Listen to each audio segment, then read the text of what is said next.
저희 채널에 오신 것을 환영합니다.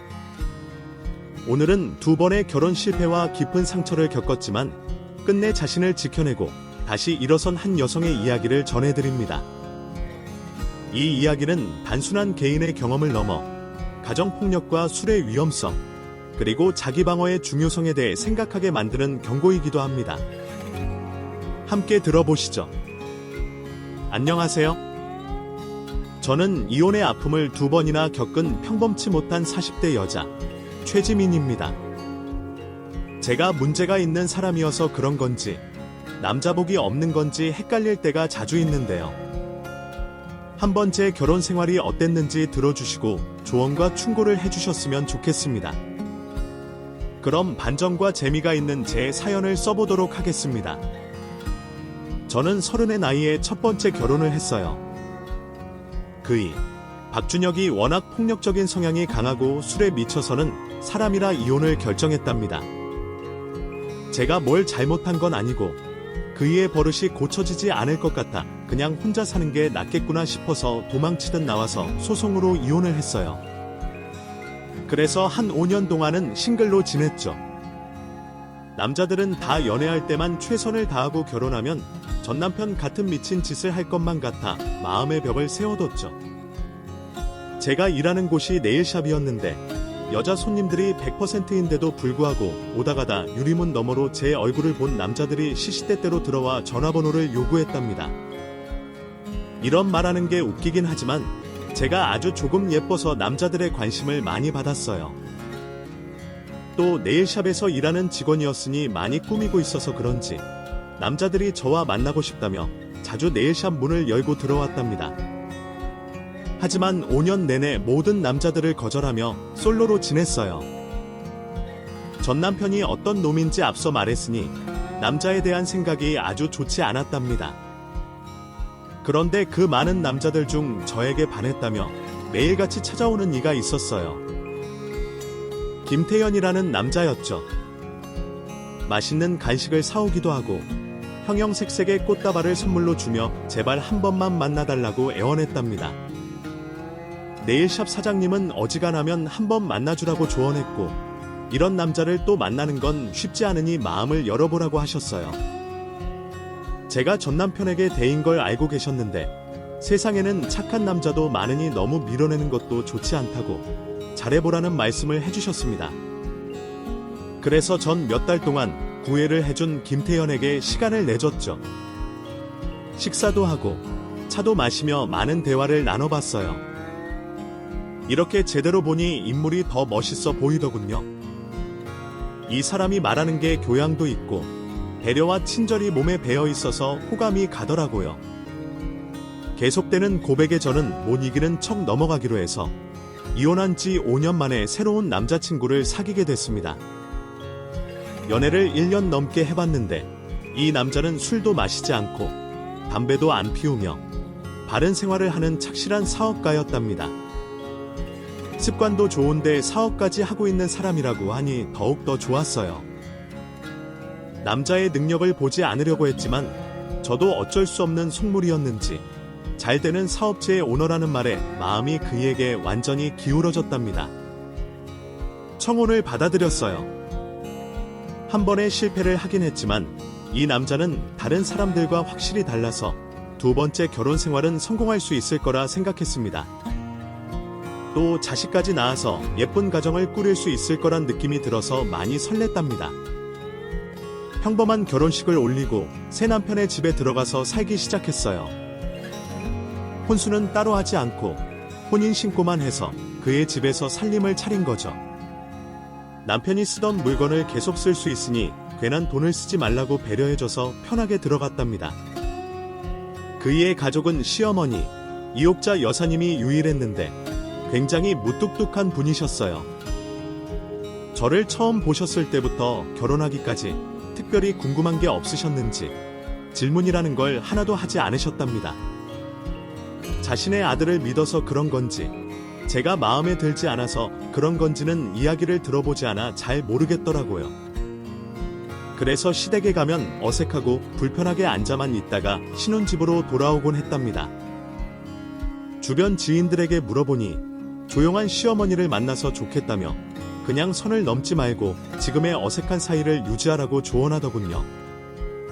그래서 시자질도 당하지 않고 성실한 남편과 마음껏 사랑하며 행복한 결혼 생활을 유지했답니다. 그이는 바로 이세를 원했는데 제 나이가 40이 넘어서 쉽게 임신이 되지 않았어요. 저 역시 예쁜 가정을 꾸리고 싶어 임신 계획을 세웠는데 병원에서 말하길 임신은 가능한 몸이나 큰 기대는 하지 말라고 하더라고요. 그래서 1년의 시간이 지나도 임신은 깜깜무소식이었어요. 제가 속이 상한 데다 아이를 기다리는 남편에게 미안해서 고개를 제대로 못 들었는데 남편은 자식을 가지고 싶은 생각이 없어졌다며 그냥 저희 둘이 행복하게 즐기면서 살자고 하더군요. 이렇게 배려있고 말을 해도 아주 예쁘게 해주는 남자였으니 재혼은 정말 잘했다는 생각이 절로 들었답니다. 그런데 얼마 뒤 정상적으로 잘 돌아가던 남편의 사업에 적신호가 켜졌어요. 코로나가 시작되면서 어쩔 수 없이 사업이 기울게 된 거죠. 그이는 코로나가 오래 갈 거라는 뉴스를 보며 많이 힘들어했답니다. 저를 만나고 한 번도 입에 술을 댄 적이 없었는데 처음으로 집에서 나발을 불며 소주를 들이키고 있더라고요. 아이, 젠장. 망할 코로나 때문에 나 같은 사업자들은 죄다 문을 닫게 생겼네. 왜 나라에서 사람들을 집안에만 있으라고 떠드는 건지. 원. 여보, 술을 얼마나 마시? 당신은 알코올 분해 능력이 없어서 한 잔도 못 마신다고 했었잖아.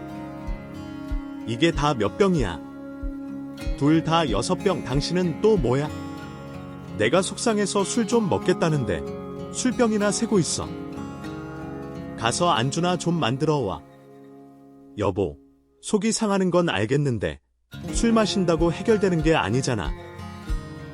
내가 술 마시는 걸 제일 싫어한다고 수백 번 말했던 걸 기억 못해. 난 술 냄새만 맡아도 기분이 안 좋아져. 그러니까 그만 마시고 들어가서 잠이나 자.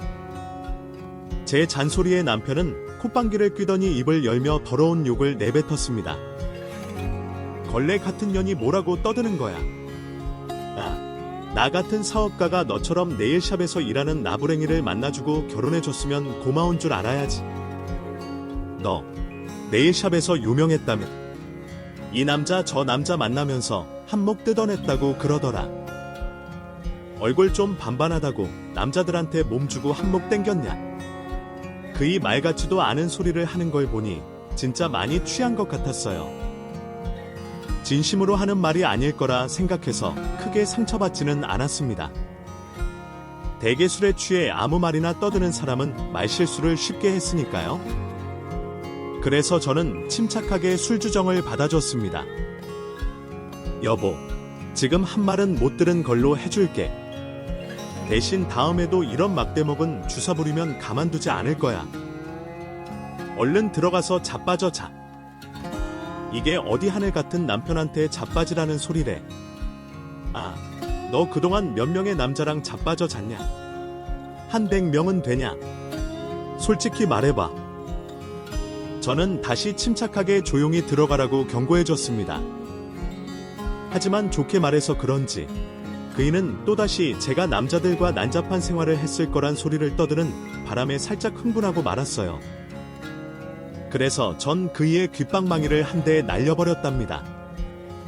남편은 그 자리에서 기절해버렸어요. 상황이 끝난 것 같아 방에 가서 베개와 이불을 가져와 기절해 있는 남편에게 덮어주고 방으로 들어가 혼자 잠이 들었습니다. 이튿날 거실에서 일어난 남편은 아무것도 기억하지 못하더군요. 왜 자기가 거실 바닥에서 자고 있는 거냐며 묻길래 사실대로 털어놨습니다. 당신이 나한테 걸레니 어쩌냐 하면서 막말했잖아. 그래서 내가 화나서 귓방망이 날렸어. 그러니까 왜 술주정을 하고 그랬어? 뭐? 내가 말도 안 돼. 당신 지금 말 지어내는 거지. 사랑하는 아내한테 그런 말을 할 리가 없다고. 난 한 번도 당신을 더럽다고 생각한 적 없어. 알았어. 누가 뭐래? 술 취한 건 당신이 아니라 다른 놈이니까 봐주기로 했어. 그런데 여보, 내가 참을성이 약하니까 다음부턴 술 입에 대지 마. 알았어. 자기가 어제 내 귓방망이 날렸다고 그랬지. 그래서 턱이 제대로 벌어지지 않나 봐. 욱신욱신 수술까지 하네. 당신 무슨 무술 같은 걸 한 거야? 응. 어렸을 때부터 합기도랑 킥복싱을 근 10년을 했어. 그래서 내 한 몸은 스스로 지킬 줄 알아. 제가 어떻게 남편을 한 방에 기절시켰는지 이해가 되시죠? 사실 첫 번째 남편, 박준혁이 술만 마시면 헐크같이 변해 공격을 했었는데 늘 제가 그 일을 제압하고 개 패듯이 패줬었어요. 술주정을 몇 번 봐줬는데 해도 안 될 것 같아서 이혼을 결심하고 술 취한 그이와 크게 싸움을 하고 말았죠. 저도 한두 대 맞긴 했지만 전 남편은 이빨이 3개 날아갔고 갈비뼈에 금이 가서 병원 신세를 져야 했답니다.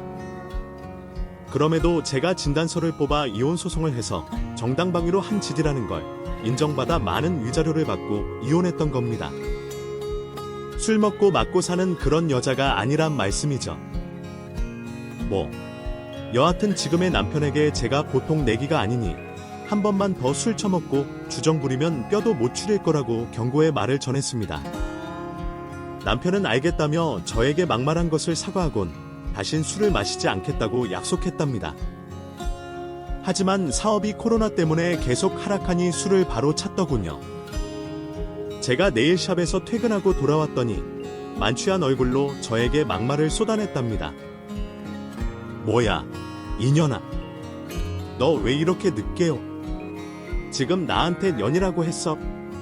내가 잘못 들은 거 아니지? 그래, 이 걸레년아. 너 바람 피우고 왔지? 나처럼 너한테 들이대던 놈들이 한둘이 아닌 거 다 알고 있었어. 말해봐. 어떤 놈이랑 뭘 하고 왔는지. 힘들게 일하고 들어온 사람한테 괜히 시비 걸지 마. 그리고 내가 분명히 경고했는데 또 술 마신 거야. 내가 봐줘야 해. 아니면 혼을 내줘야 할까? 그러자 남편은 자리에서 일어나 비틀거리며 걸어오더군요. 표정은 그동안 제가 봐왔던 착하고 순진한 얼굴이 아니었고 분노가 가득한 못생긴 표정이었습니다. 그이는 저를 공격하려고 손을 높이 들어 올리며 쌍욕을 하더군요. 이 더러운 년이 어디 남편을 가르치려 들어. 이 남자의 환장한 년아, 어떤 남자랑 어디서 뭐하고 왔는지 바른대로 말해. 그러면서 제 따귀를 향해 손바닥을 휘둘렀는데 가볍게 피하고 주먹으로 남편의 배를 한 대 툭 쳐줬어요. 이윽고 알림 소리를 하며 바닥에 주저앉아 버린 남편의 얼굴에 뺨을 세게 날려버렸답니다. 그이는 침을 질질 흘리며 잠에 들었습니다. 아니, 기절을 한 것 같았어요.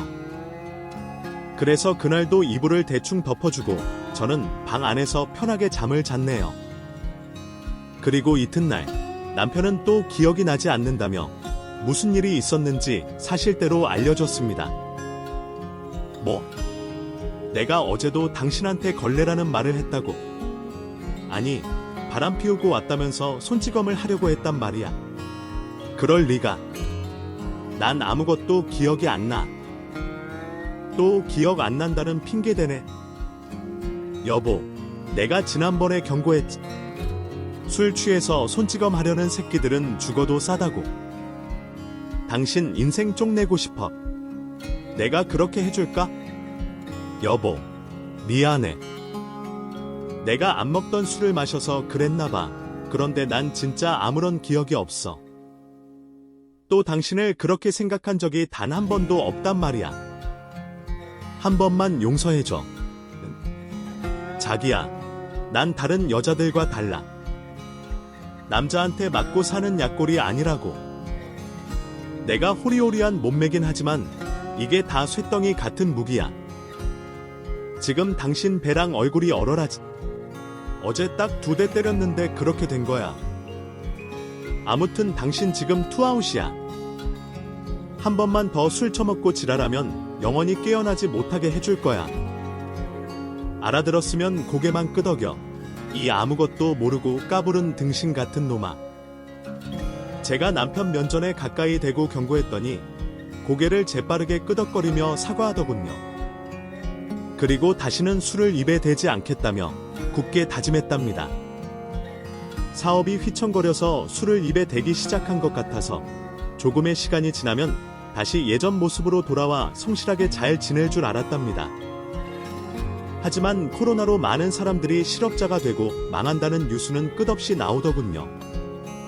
제 남편도 망하기 직전이라 많이 우울해하고 있었답니다. 그래서 전 망해도 괜찮으니 시기만 지나면 다른 일자리를 구해보라고 일러줬어요. 많지는 않지만 제가 네일샵에서 버는 돈으로 생활비를 충당하겠다고 걱정을 덜어주려고 했죠. 그런데 남편은 사업이 망해가고 있어서 속이 많이 상했는지 다시는 술을 마시지 않겠다는 약속을 저버렸습니다. 매일 소주 한두 병을 나발 불고 잠을 자길 반복했습니다. 술 주정을 하지 않고 조용히 퍼질러 잤으니 가여운 마음이 들어 참아줬네요. 그런 남편은 술을 계속 마셔도 된다고 판단했는지 위드 코로나가 될 사업이 일어났는데도 술을 끊지 못하더라고요. 매출이 수직 상승했다고 회식을 하고 왔는지 얼큰하게 취해 들어와서 또다시 주정을 하더군요. 이년아, 내 서방님이 힘들게 돈 벌고 들어왔으면 12척 반상으로 수일상 내와야 할 거 아니야. 당장 해장국이랑 안주 좀 차려봐라. 아니, 하늘 같은 남편한테 충성하란 말이야. 요즘 뜸하더니 다시 술주정 시작한 거니? 당신 이러면 사마웃이야. 더는 못 봐준다고. 나랑 이혼하고 싶어. 버러지 같은 게 어디서 이혼하겠다고 협박을 해. 돌이 깨지는 소리가 나며 그이가 바닥에 쓰러졌어요. 하지만 아직 화가 풀리지 않았어요. 걸레라는 소리를 듣다 보니 속이 뒤집혀 있었죠. 그래서 바닥에 널브러진 남편의 멱살을 잡고 따귀를 연신 날려줬습니다. 정신 차리고 끝까지 가보자고 소리를 지르면서 아주 세게 딱딱 소리를 내며 날려줬죠. 그이의 양뺨이 새빨갛게 부어올랐고 받치기로 당한 남편의 이마에 혹이 올라오더군요. 실컷 두들겨 팼더니 남편은 또 침을 질질 흘리며 기절했던군요. 저는 사마우신 남편과 이혼할 생각을 했습니다. 앞으로 쭉 이렇게 술 취해서 행패를 부릴 게 뻔했으니 이혼하는 게 속이 편할 거라 판단했네요. 저는 왜 이렇게 남자복이 없는지 스스로를 탓하며 반성했습니다. 다신 결혼 같은 걸 하면 안 되겠다는 마음도 굳게 가지게 됐죠. 이튿날 잠에서 깨어난 남편에게 이혼 이야기를 꺼냈습니다. 여보, 우리 이혼하자. 저는 못 참겠어. 나한테 걸레라고 떠들면서 막말하는 거 불쾌해. 당신이 술 마시기 전에는 꽤 좋은 사람이라 생각했는데 전혀 아니었어. 속으로 날 뭐로 생각하는지 확실히 알았으니까 이혼하자. 여보, 내가 어제 또 실수를 했구나. 미안해, 여보. 근데 진짜 기억이 안 나. 내가 당신한테 걸레라고 했다는 것도 믿기지 않고 말이야. 변명 그만하고 깨끗하게 이혼하자. 당신이 나랑 계속 같이 살면 당신이 위험해져. 나한테 뒤지게 맞은 거 안 보여? 거울 좀 봐봐. 오늘 출근하면 망신당할 수도 있으니까 조용히 집에서 잠이나 쳐자는 게 좋을 것 같다. 아무튼 이혼하는 게 답이니까 준비하고 있어.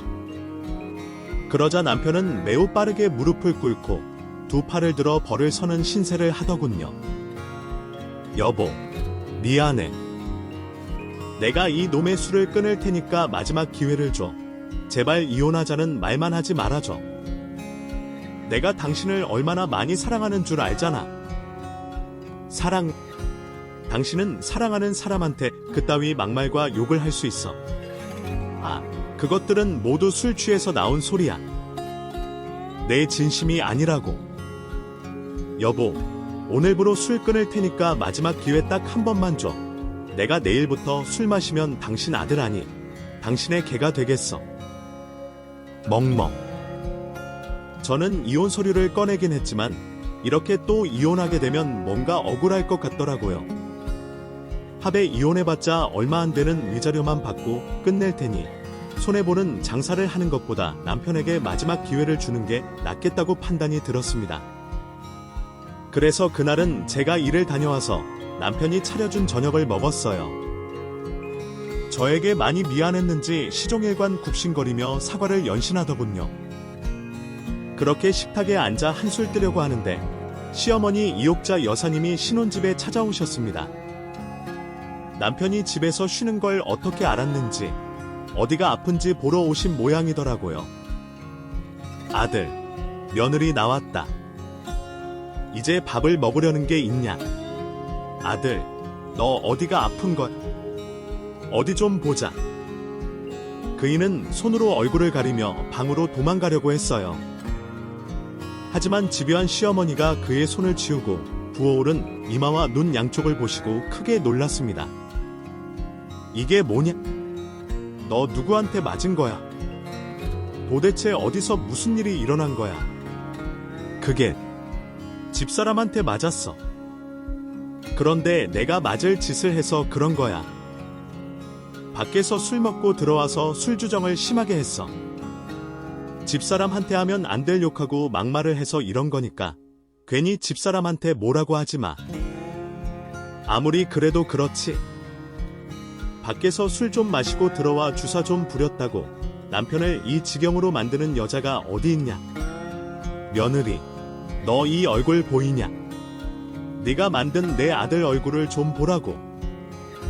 그래서 전 남편이 술을 먹고 무슨 행동과 말을 하는지 아주 자세히 설명해 드렸습니다. 걸레라는 막말과 손찌검을 먼저 하려고 해서 반격으로 혼을 내준 거라며 세세히 말씀드렸죠. 남편의 얼굴이 왜 그 지경이 됐는지 납득이 될 줄 알았습니다. 하지만 시어머니는 남자가 말실수를 할 수도 있고 실수로 손찌검을 할 수도 있는 거 아니냐며 꼰대 같은 발언을 하더군요. 그 순간 얼마나 웃기고 기가 막히던지 할 말을 잃고 한숨만 푹푹 쉬었습니다. 너 한숨은 왜 쉬는 거냐? 당장 내 아들한테 납작 엎드려서 잘못했다고 빌어. 제가 왜 잘못한 게 없는데 왜 용서를 비냐고요? 그리고 사과를 받을 사람은 바로 저예요. 어머님. 어머님은 돌아가신 시아버지한테 맞으면서 사셨어요. 그래서 이 인간 편 들어주시는 겁니까? 뭐야, 이게 진짜로 막 나가네? 야, 여기서 죽은 내 시애미가 왜 나와? 결과적으로만 봐도 내가 내 아들 얼굴 이렇게 망쳐놨으니 너한테 잘못 따지는 건 당연한 거 아니냐? 빨리 무릎 꿇고 빌어. 싫습니다, 어머님. 그리고 어차피 어머님 아들이랑 이혼할 생각입니다. 며느리한테 기강 잡고 싶으면 다음 며느리한테나 하세요. 저한테 하시지 말고요. 아주 대단한 년이네. 내가 너희 둘 다 재혼이어서 조용히 지켜보고 살려고 했는데 이럴 줄은 몰랐다. 별거지 같은 년이 며느리로 들어와서 내 속을 심하게 긁어대네. 그래, 이혼해라. 이해심 하나 없는 년을 계속 내 며느리로 두고 싶지 않다고. 시어머니가 하도 뭐라 해서 식탁에서 일어나 대충 짐을 꾸려서 나가려고 했어요. 그런데 남편이 신발장 앞을 막으며 울면서 애원했죠. 제발 자기를 용서하고 엄마 말을 무시하라고 말이죠. 다시는 술 먹고 주정 부리는 일이 없을 테니 떠나지만 말아달라고 빌고 빌었습니다. 무릎까지 꿇어가며 엉엉 울어대니까 시어머니가 자신의 가슴을 주먹으로 치면서 한탄하더군요. 아이고, 못 살아. 아들 하나 있는 놈이 어쩌다 저런 년한테 빠진 거야. 속상해 죽겠네? 진짜 저놈을 어찌하면 좋을꼬? 엄마도 그만해. 내 집사람은 잘못한 거 하나 없으니까 뭐라 하지 마, 엄마. 그만 나가. 난 집사람한테 계속 빌어서 용서받을 거라고. 그러자 시어머니는 가슴을 쿵쿵 쳐대며 신혼집에서 나가셨습니다. 저는 그 일을 내려다보며 어떤 결정을 내릴까 고민하다가 진짜 마지막으로 속는 셈치고 봐주기로 했어요. 저의 어리석은 결정이 어떤 결과를 초래할진 이제부터 밝혀질 것입니다. 그러니 끝까지 들어주세요. 얼마간 남편은 술을 끊고 성실하게 지냈어요. 버릇이 고쳐지는 것 같아 안심하고 지냈죠. 2달가량 금주하고 다시 예전의 모습으로 돌아온 남편은 아주 완벽해 보였네요. 그 일을 용서해서 다행이라는 생각이 들 정도로 저를 애지중지 귀하게 대해줬답니다. 그런데 얼마 뒤 네일샵에서 일하다 화장실이 급해서 네일샵 건물 화장실을 들어가려고 했더니 공사 중이라며 다른 곳을 이용하라고 하더군요. 그래서 옆 건물로 들어갔어요. 휴일이라 그런지 화장실 문이 잠겨 있더라고요. 그래서 다음 옆 건물을 들어가 봤지만 이번에도 잠겨 있었습니다. 결국 조금 오래 걸어서 사거리에 있는 은행 화장실로 들어갔습니다. 하마터면 바지에 쌀 뻔했답니다. 다행히 시원하게 보리를 보고 나왔는데 은행 안으로 남편의 모습이 보이더군요. 무슨 일인지 지켜봤더니 어떤 여자와 깔깔거리며 수다를 떨며 순번을 기다리고 있었습니다. 심상치 않은 걸 감지한 저는 네일샵으로 돌아가지 않고 남편과 상간녀로 보이는 두 사람을 뒤쫓아 보기로 했답니다. 사진을 여러 장 찍으면서 말이죠. 은행에서 나온 남편은 상간녀와 예상했던 대로 인근 모텔로 들어갔어요. 저 없으면 못 살겠다고 그렇게 떠들어대더니 다른 여자와 불륜을 즐기고 있더군요. 어쨌든 저는 사진과 동영상으로 두 사람이 불륜이라는 기록을 남기고 네일샵으로 돌아가 일을 이어서 했답니다. 퇴근 후 집에 갔더니 남편은 뭐 하고 있었는지 늦게까지 들어오지 않았어요. 보나마나 상간녀와 재미를 보고 있겠지 하고 조용히 심호흡을 하며 기다렸습니다. 자정이 되자 남편이 집에 들어왔는데 아주 다정한 얼굴로 일이 바빠서 늦었다고 사과하더군요. 술도 입에 대지 않은 데다가 정신이 멀쩡한 상태였죠. 그래서 저는 아무것도 모른 척하고 남편에게 한 가지 제안을 했습니다. 여보, 우리 둘이 한잔할까?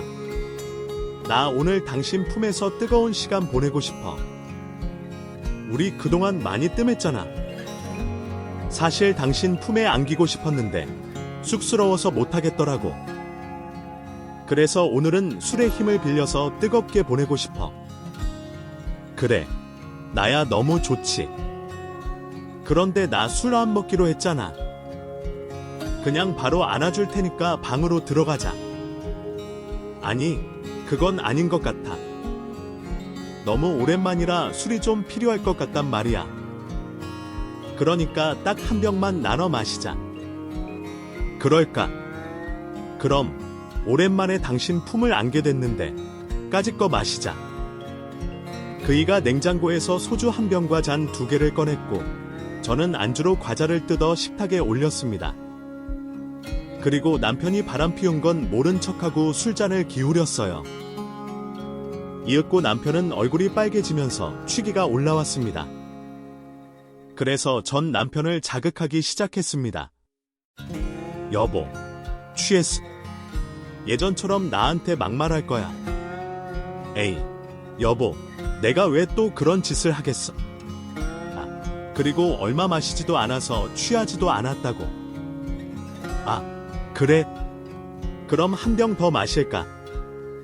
아무래도 내가 술을 더 마셔야 할 것 같다고. 당신 오늘 이상하다. 술은 아예 마시지도 않는 사람이 왜 이렇게 술 타령을 해? 뭐, 그래도 좋은 시간 보내자고 했으니까 한 병 더 마시자.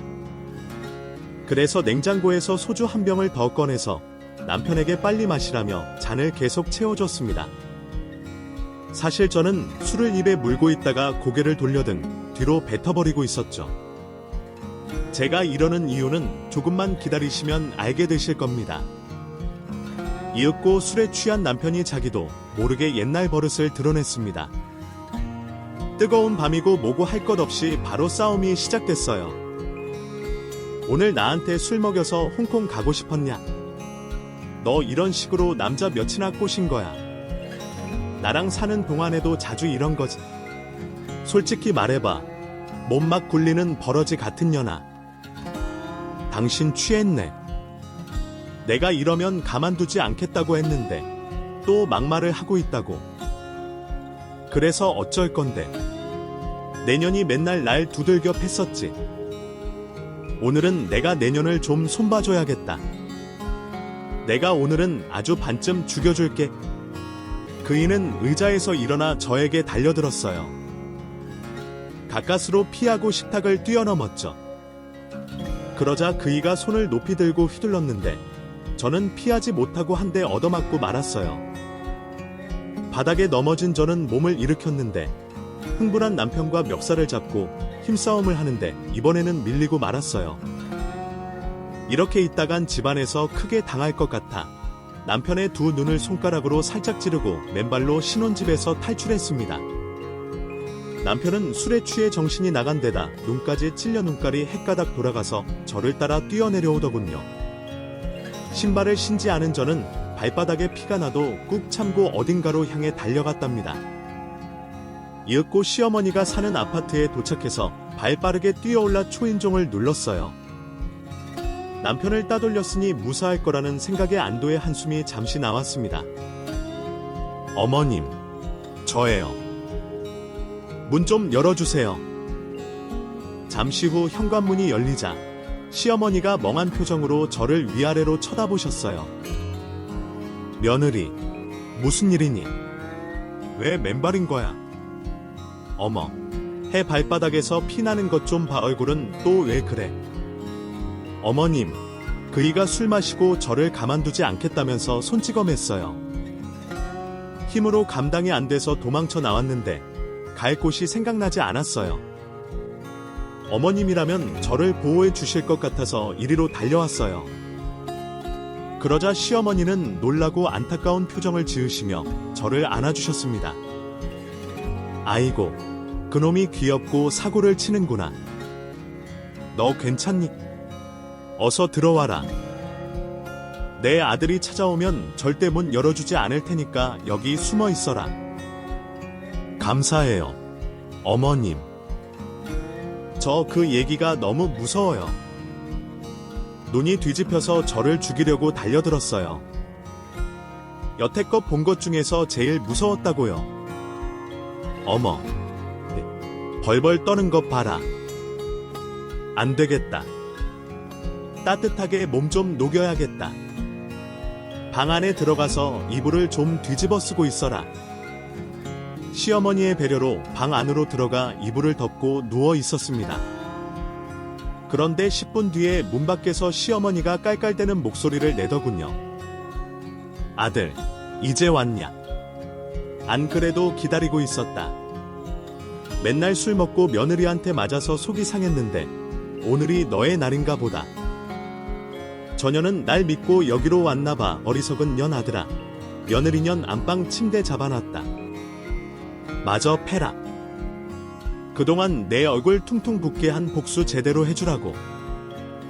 엄마가 전화 줘서 바로 달려온 거야. 난 처벌 간 줄 알고 그리로 달려가고 있었다고. 아무튼 그년 여기 있어. 아, 그럼 비켜봐. 오늘 마누라 하면 끝장내야겠어. 이 망할 년이 맨날 나 패니까 오늘은 내 차례라고. 그래. 실컷 해라. 내가 그동안 너 맞은 거 생각하면 가슴이 많이 아팠다고. 내 얼굴이 퉁퉁 부은 걸 본 날은 이 엄마 가슴이 찢어졌단 말이야. 오늘은 하늘이 우리를 돕는가 보다. 얼른 들어가서 작살내버려. 눈탱이 밤탱이로 만들라고. 화이팅, 우리 아들. 저는 두 사람의 대화를 듣고 시어머니 방문 뒤에 몸을 숨겼습니다. 그러자 안방 문이 쾅 소리를 내며 열렸고 남편이 아무것도 없는 침대 위로 몸을 던지더군요. 제가 이불 안으로 베개를 채워놔서 거기에 제가 누워있는 것으로 착각을 한 거죠. 저는 시어머니가 짚고 다니는 나무지팡이를 들고 술 취해 날뛰는 남편 놈 등짝을 사정없이 내려쳤습니다. 그리고 팔, 다리, 엉덩이, 옆구리 할 것 없이 개 패듯이 패줬죠. 그러자 시름시름 앓는 소리를 내며 침대에 고꾸라져서 침을 질질 흘리며 잠이 들더군요. 이 모든 상황을 지켜본 시어머니가 이게 뭐하는 짓이냐며 소리를 고래고래 질렀습니다. 너 지금 뭐하는 짓이야? 내 아들 그렇게 패면 어떡해? 이 망할 노인네가 오늘은 좀 도움이 되네. 역시나 내 예상대로 제 아들이 날 패도록 전화하고 문을 열어줬다고. 이 할망구야, 내가 얻어터지고 이리로 도망온 게 진짜 하여튼 자식이나 애미나 머리가 나쁜 건 똑같아. 안 되겠다. 할망구, 너도 좀 맞아봐라. 저는 지팡이를 들고 시어머니의 등짝을 몇 대 휘갈겼습니다. 내 아들 참는 것도 모자라서 나까지 패는 거냐. 그만두지 못해. 아이고, 허리야. 나중에 나 죽어 곡소리를 내며 바닥에 쓰러질 시어머니는 온갖 쌍욕을 하고 있었죠. 그 순간 초인종이 울리길래 제가 바로 문을 열어줬습니다. 그리고 준비한 눈물 연기를 펼치면서 말했습니다. 경찰관 아저씨들, 왜 이렇게 늦게 오셨어요? 저 남편한테 매를 맞다가 무서워서 맨발로 시댁까지 도망왔다고요. 제 말에 피 보이시죠? 그리고 이 얼굴에 멍 보이시죠? 이게 다 제 남편이 술 처먹고 만든 거예요. 그리고 여기까지 도망왔는데 시어머니가 제가 여기 있다고 전화로 일러 바치는 바람에 여기까지 찾아와서 저를 공격했어요. 시어머니랑 같이 말이에요. 저는 너무 무서워서 손에 잡히는 지팡이로 막 휘둘렀고 두 사람한테서 벗어날 수 있었어요. 그래서 제 시어머니가 거실 바닥에서 시름시름을 앓고 있어요. 남편은 침대에서 자고 있고요. 제가 눈물 연기를 하자 바로 믿더군요. 그리고 남편에게서 원래 술버릇이 있냐고 물었고 다른 특별한 이유가 있는지도 물었어요. 처음엔 그냥 술만 먹으면 손찌검을 했는데 오늘은 다른 여자랑 바람 피우던 걸 저한테 걸려서 이런 거예요. 제가 위자료 주면 이혼하겠다고 하니까 돈 같은 소리는 집어치우라면서 곱게 도장 찍고 나가라고 했어요. 경찰 아저씨들, 저 어떡해? 너무 무서워 죽겠다고요? 경찰관 둘은 제가 많이 걱정됐는지 얼굴과 발 상태를 보고 바로 119에 신고하더군요. 그리고 억울해하는 시어머니를 일으키며 가만히 있으라고 경고하고 침대에 널브러진 남편 팔을 뒤로 꺾고 수갑을 채워버렸습니다. 정신을 차린 남편은 아무것도 기억이 안 난다는 말을 했지만 경찰들은 절대 봐주지 않고 경찰차에 시어머니와 남편을 태우고 떠나갔답니다. 저는 구급차를 타고 응급실로 가서 얼굴에 약을 바르고 발에 붕대를 감았어요. 그리고 진정제를 맞아 곤히 한숨 자게 됐습니다. 잠시 후 경찰관이 저를 찾아와서 어떻게 할 거냐고 물었어요. 사모님, 많이 힘드시죠? 술 먹고 손찌검하는 개 같은 놈들은 이 세상에서 사라져야 하는데 항상 주변에 존재하고 있네요. 왜? 남편분과 시어머니를 어떻게 하실 생각이세요?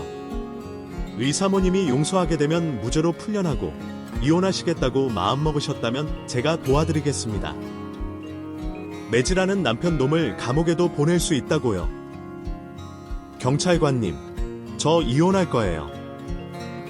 그동안 당해온 걸 생각하면 더는 버티기 힘들 것 같다고요. 남편과 시어머니 처벌해주세요. 법으로 할 수 있는 건 다 해달라고요. 그러자 경찰관은 저를 믿어주며 적극적으로 나서서 도와주겠다고 했어요. 제가 말하지도 않았는데 이혼 전담 변호사를 선임해줬고 제가 가진 불륜 증거를 가져갔습니다. 변호사는 맨발로 도망칠 정도로 극심한 상황에 닥친 거라고 판사님한테 호소했고 육체적, 정신적 피해 보상을 제대로 해야 한다고 주장했습니다. 그러자 판사님은 진단서와 목격자인 경찰관들의 진술에 따라 막대한 피해 보상금과 위자료를 지급하라고 판결하셨어요. 또 상간녀에게도 위자료를 청구해서 피해 보상금을 따로 받아냈답니다. 남편과 시어머니는 둘 다 너무 억울하다며 하소연을 했습니다. 오히려 얻어터진 건 남편이고 처음으로 뺨을 한 대 갈긴 게 전부라고 했지만 판사님도 믿어주지 않았고 남편이 선임한 변호사도 그 말을 믿지 않았어요. 그런데도 그이는 징역살이를 피하게 됐어요. 아쉽지만 제가 끊어놓은 진단서가 2주밖에 되지 않아서 집행유예 처분으로 끝이 났답니다. 그래서 결국 이 정도로 만족하고 남편에게 큰 돈을 빼먹고 갖다 버리게 됐네요. 제가 너무 심하다고 생각하실 수 있겠지만 제가 합기도와 킥복싱에 능한 사람이 아니라 평범한 여자였다면 무슨 일을 어떻게 당했을지 모른다고 생각해 보시길 바랍니다. 그럼 여자분들뿐만 아니라 남자분들도 제 편을 드시리라 믿습니다. 그렇게 술주정이 심한 데다 바람까지 피운 남편은 사업장을 살리려고 대출을 받아 막대한 위자료를 지급했습니다.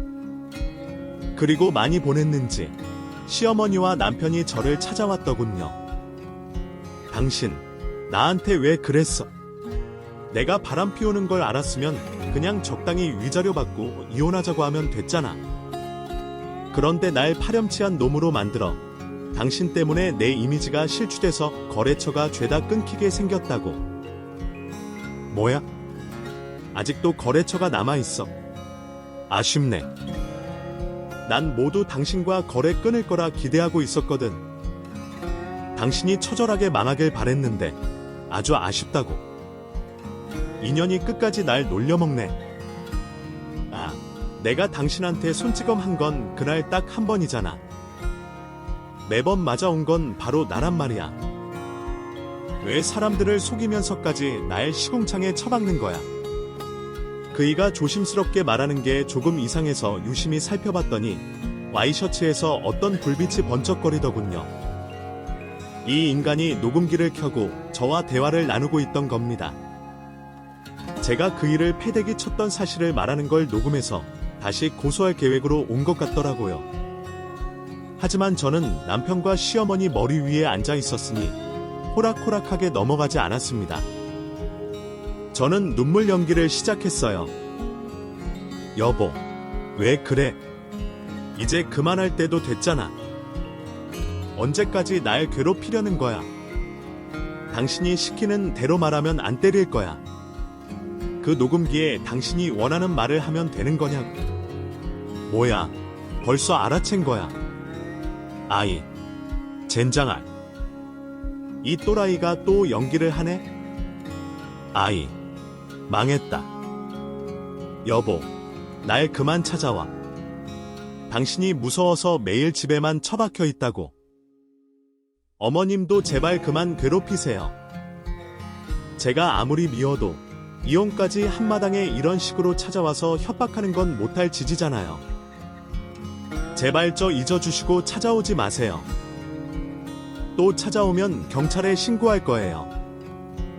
당신 집행유예 기간이라 날 괴롭혔다는 신고 받으면 징역살이 살 거야.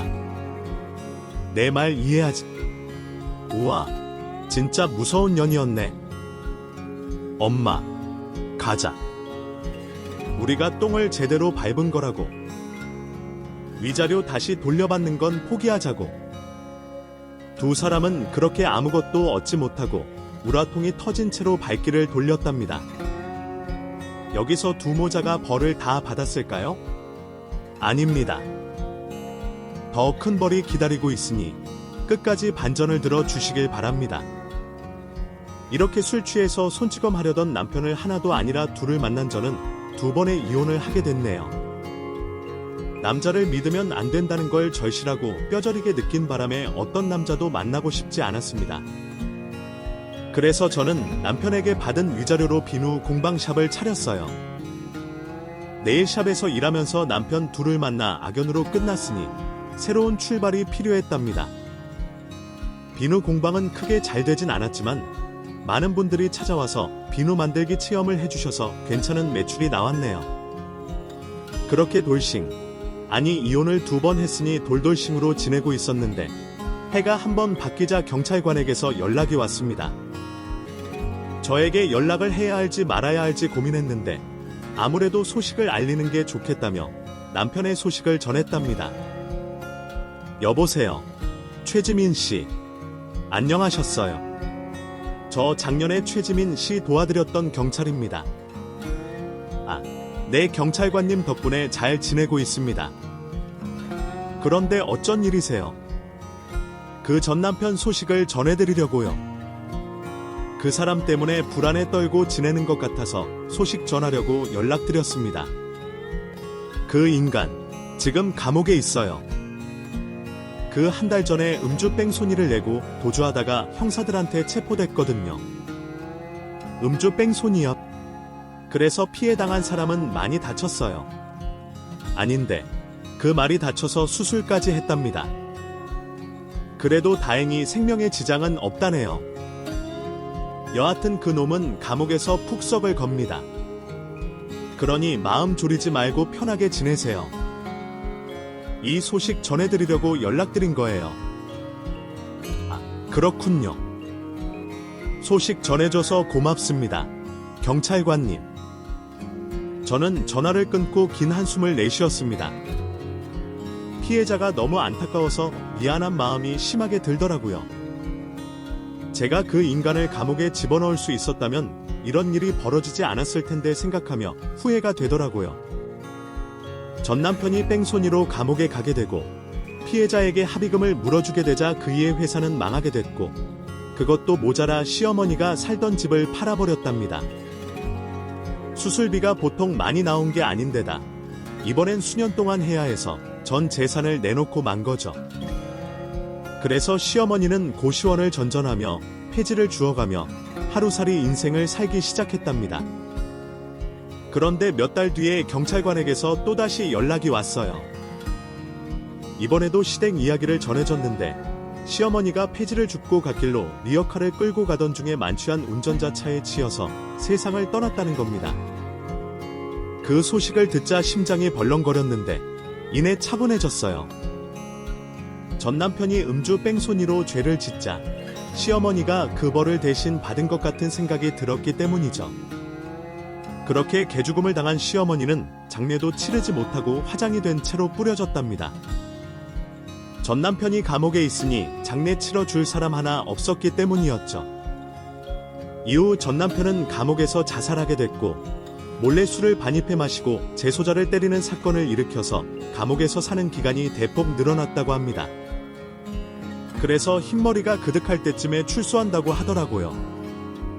술이 패가망신한다는 말 들어보셨죠? 제 전남편이 그걸 제대로 보여줬네요. 여러분, 혹시 술을 많이 좋아해서 인사불성이 되도록 마시는 분들 계신가요? 그렇다면 제 사연을 들으시고 정신 차려서 적당한 음주를 하시길 바랍니다. 지금의 저는 비누 공방샵에서 열심히 일하면서 지내고 있어요. 위자료로 받은 돈이 풍족하지만 허투루 쓰지 않고 미래를 위해 아껴두려는 생각입니다. 그리고 만나는 남자는 있지만 결혼은 절대 하지 않을 거예요. 저의 2번의 결혼 생활은 끔찍한 지옥이었으니 또다시 스스로 지옥에 들어갈 생각이 없답니다. 제 사연은 여기까지네요. 앞으로 무슨 사건이 벌어지지 않길 바라지만 혹시나 끔찍한 경험을 하게 된다면 다시 노트북 앞에 앉아 글을 적도록 하겠습니다. 끝까지 들어주셔서 감사드려요.